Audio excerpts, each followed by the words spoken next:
말씀은 잠언 30장 1절부터 14절까지입니다. 이 말씀은 야게의 아들 아굴의 잠언이니 그가 이디엘 곧 이디엘과 우갈에게 이른 것이니라. 나는 다른 사람에게 비하면 짐승이라. 내게는 사람의 총명이 있지 아니하니라. 나는 지혜를 배우지 못하였고 또 거룩하신 자를 아는 지식이 없거니와 하늘에 올라갔다가 내려온 자가 누구인지 바람을 그 장중에 모은 자가 누구인지 물을 옷에 싼 자가 누구인지 땅의 모든 끝을 정한 자가 누구인지 그의 이름이 무엇인지 그의 아들의 이름이 무엇인지 너는 아느냐. 하나님의 말씀은 다 순전하며 하나님은 그를 의지하는 자의 방패시니라. 너는 그의 말씀에 더하지 말라. 그가 너를 책망하시겠고 너는 거짓말하는 자가 될까 두려우니라. 내가 두 가지 일을 주께 구하였사오니 내가 죽기 전에 내게 거절하지 마시옵소서. 곧 헛된 것과 거짓말을 내게서 멀리하옵시며 나를 가난하게도 마옵시고 부하게도 마옵시고 오직 필요한 양식으로 나를 먹이시옵소서.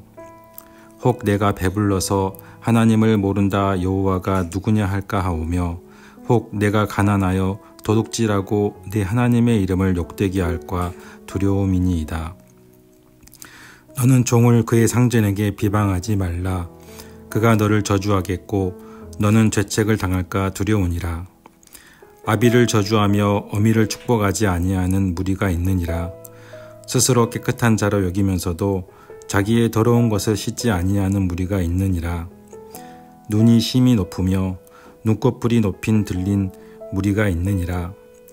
앞니는 장검 같고 어금니는 군도 같아서 가난한 자를 땅에서 삼키며 궁핍한 자를 사람 중에서 삼키는 무리가 있느니라. 아멘. 잠언 30장은 아굴의 잠언이라고 시작을 합니다. 이 아굴이라는 사람이 누구일까에 대해서 여러 생각들이 있는데요. 어떤 이들은 솔로몬의 다른 이름이라고도 하고 또 어떤 사람들은 당시 지혜로운 또 다른 사람이다 이렇게 말하기도 합니다. 확실한 견해가 있지도 않을 뿐더러 또 아굴이 누구인가 보다는 그의 입을 통해 나온 이 잠언의 내용을 보고 하나님의 지혜를 받는 것이 우리에게 더 중요한 일이겠습니다. 그렇게 우리 말씀을 봅니다. 특별히 오늘은 그가 이 두 가지로 주님께 간절히 구한 것을 보면서 우리의 간구로 적용하며 말씀을 봅니다. 7절과 8절에 보니까요. 내가 두 가지 일을 주께 구하였사오니 내가 죽기 전에 내게 거절하지 마시옵소서. 곧 헛된 것과 거짓말을 내게서 멀리 하옵시며 나를 가난하게도 마옵시고 부하게도 마옵시고 오직 필요한 양식으로 나를 먹이시옵소서. 이 아굴은 두 가지를 하나님께 구했습니다. 하나는 헛된 것과 거짓말을 멀리하게 해달라는 것이고 다른 하나는 가난하게도 부하게도 하지 말고 필요한 양식을 먹여달라는 것입니다. 이 두 가지 간구 중에서도 두 번째 간구를 중심으로 오늘 아침에 보겠습니다. 보통 우리의 소원은 보다 부유한 것, 보다 높은 곳, 보다 많은 곳으로 갑니다. 하지만 잠언의 저자는 그렇게 간구하지 않았습니다. 너무 부하게도 하지 마시고 너무 가난하게도 하지 마시옵소서. 이유가 분명하죠.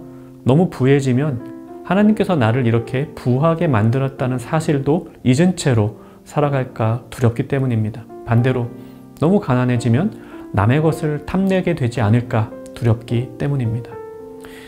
우리는 보통 나의 부함이나 가난함을 나 자신의 상황으로만 생각합니다. 부자가 되면 사고 싶은 거 다 살 수 있으니까 좋겠다. 하고 싶은 것도 다 할 수 있겠다. 되게 편하겠다. 폼 나겠다. 반대로 가난해지면 불편하겠다. 속상하겠다. 그런데 잠언의 저자는 자신의 부유함과 가난함을 관계로 해석합니다. 부유해지면 부유해질수록 하나님과의 관계가 멀어지게 될지도 모른다고 생각합니다. 예수님께서는 낙타가 바늘귀로 나가는 것이 부자가 하나님의 나라에 들어가는 것보다 쉬우니라 말씀하셨죠.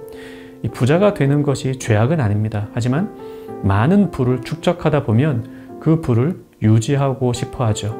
부를 유지하는 일이 만만하지가 않습니다. 그래서 많은 시간과 에너지를 부 자체에 쏟아 부어야만 합니다.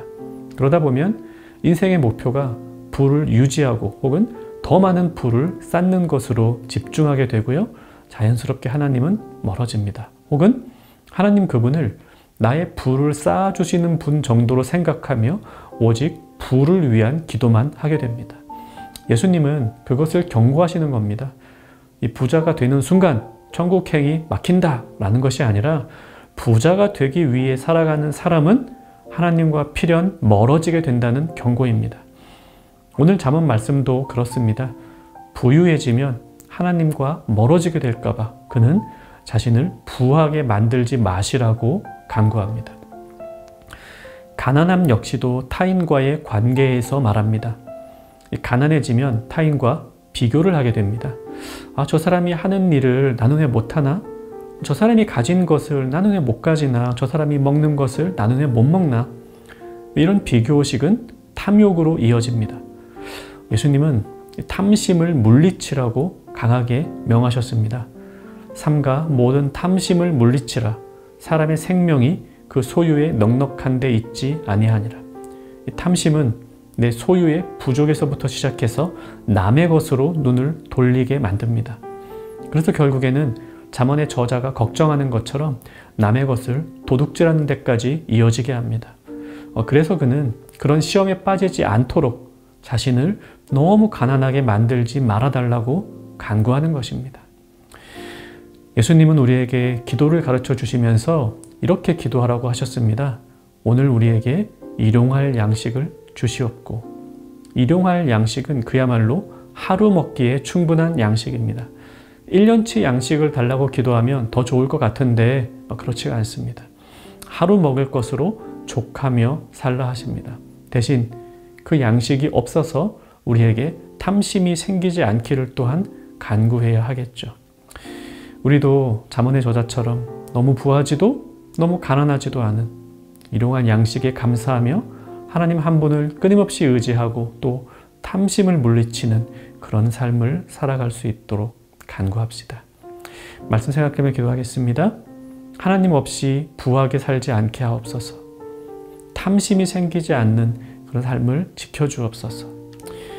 오늘 하루도 하나님과 함께 살아가는 청년가족 되기를 바랍니다.